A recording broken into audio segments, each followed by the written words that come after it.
Il se lance demain dans son ascension annuelle et médiatisée du mont Beuvray. Arnaud Montebourg va-t-il y annoncer sa candidature présidentielle? Ce sera de toute façon une nouvelle étape de son coup de com' lancé dimanche dernier. Il ne faut pas réussir à répondre tout de suite. Non, Il y a il y a une chronique. Alors, ce coup de com' réussi ou raté? C'est réussi, hein. C'est un retour qui est fait en deux coups. D'abord chez Delahousse le week-end dernier, une grande interview. Et puis effectivement, demain, cette ascension qu'il fait depuis 2004 au mont Beuvray. Et entre les deux, Arnaud Montebourg a réussi à réinvestir l'espace médiatique.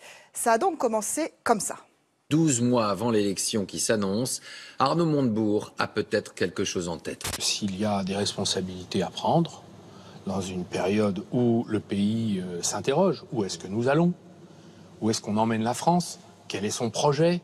Qu'est-ce qu'on fait dans les 10 prochaines années, 5, 10 prochaines années? S'il y a des responsabilités à prendre, je les prendrai.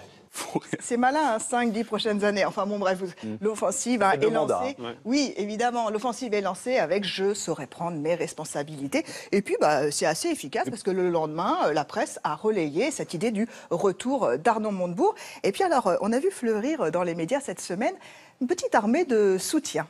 Je considère que Arnaud Montebourg figure parmi ceux qui peuvent incarner une alternative à ce que nous vivons. Je souhaite la candidature d'Arnaud Montebourg. Quand Arnaud Montebourg dit le week-end dernier, s'il y a des responsabilités à prendre, je les prendrai. Ça veut dire qu'il est candidat à ses primaires à gauche ou j'ai mal compris? Il s'exprimera, il s'est exprimé la semaine dernière et il s'exprimera encore lundi. Vous avez remarqué, c'est sa compagne Aurélie Filippetti qui a été choisie pour faire le teasing du mont Beuvray demain. Donc Arnaud Montebourg, que nous dit-elle? Il doit prendre la parole. On l'attend cette parole. Depuis septembre, il n'a pas fait de grandes sorties médiatiques. C'était pour les assises du Made in France avec Yves Jégo là, à Reims. Mais depuis, il a fait une cure médiatique, c'est vrai, relativement réussie. Donc Arnaud Montebourg va faire un discours de 30 minutes et qui serait programmatique, nous dit-on. Alors, on peut dire que c'est un changement d'attitude par rapport à l'an dernier. À 180 degrés, parce que je ne sais pas si vous vous souvenez, mais enfin, l'année dernière, au mont Beuvray, alors que la presse s'est conviée, il avait accueilli assez froidement les journalistes. Je viens d'arriver là, voilà, j'ai pris la face nord. Il y avait un petit peu pour vous éviter, merci. Non, vous me cassez les oreilles, c'est tout. Je voudrais que vous me laissiez tranquille. Il réagit comme ça alors qu'il les avait invités, c'est ça? Oui, c'était convié. Enfin, okay. Pas lui directement, oui, mais enfin, bon, c'est toujours, même. Voilà, mais quand même. Donc là, il va reprendre quoi? Cette fois-ci, il reprend sa casquette d'homme politique, puisqu'il nous fait un comeback. Donc, on peut parier qu'il va les accueillir à bras ouverts. Ce qui est intéressant avec le mont Beuvray, c'est que Arnaud Montebourg opère une synthèse dans son image.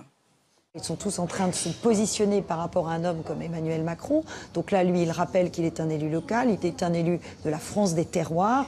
Donc je monte ma roche de Solutré qui n'est pas sa roche de Solutré. Donc il y a un côté un peu mitterrandien qu'il essaie de retrouver. Et en même temps, il est très parisien, il est très mondain. Tout ça peut être compatible, mais tout ça, faut qu'il y a pas suffisamment de cohérence ni dans le discours, ni dans l'image qu'il incarne. Un message pour l'équipe qui dirige la com. Alors dans cette équipe, il y a quelques visages connus. Aquilino Morel, vous vous souvenez, celui qui aimait se faire cirer les chaussures à l'Élysée, voilà, et qui a été viré. Il avait été aussi le directeur de campagne de Montebourg pour la primaire en 2011. Donc il est dans sa garde rapprochée. Et puis il y a des visages moins connus, des conseils officieux, bénévoles également. Notamment c'est l'Obs qui sort l'info cette semaine. Gaëlle Abensour qui dirige une agence qui s'appelle le 4 août et qui aussi avait conseillé Montebourg pour la primaire de 2011. Elle le conseillerait là. La question, est-ce qu'il va annoncer sa candidature demain? Eh bien, selon nos informations, non. C'est trop tôt. En fait, cette séquence... S'il l'annonce, on en reparle la semaine prochaine. Mais je prends le pari. Cette séquence retour en politique, elle sert à tâter le terrain. C'est une réunion avec l'opinion. Montebourg revient vers les Français. Il veut retrouver les Français. C'est un ballon d'essai parce qu'il va tester l'impact que ces annonces, que son existence médiatique va avoir sur le milieu politique. Et on verra ce que ça donnera d'ici 1 mois, 2 mois. Est-ce que Montebourg va grimper dans les sondages et dépasser Macron? Parce que c'est la course au Macron. C'est ce qu'on verra. Et dans cette course, en fait, en septembre, Arnaud Montebourg devrait sortir un livre où il devrait parler de sa vie privée. Donc vous avez compris, l'équation qu'il tente de réussir, c'est Macron mitterrandien. Et en gros, il veut s'imposer comme la seule alternative possible à gauche. Jérémy, vous